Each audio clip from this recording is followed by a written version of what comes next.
Tom je snemalec norveške televizije.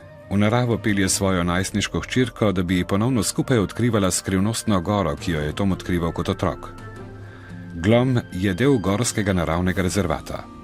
S kamero nas popelje v jame, odkrije čudovite živali in pošasti in nas popelje skozi labirint, ker so zidovi okrašeni v najbolj fantastičnih vzorcih, ki jih ustvari narava sama.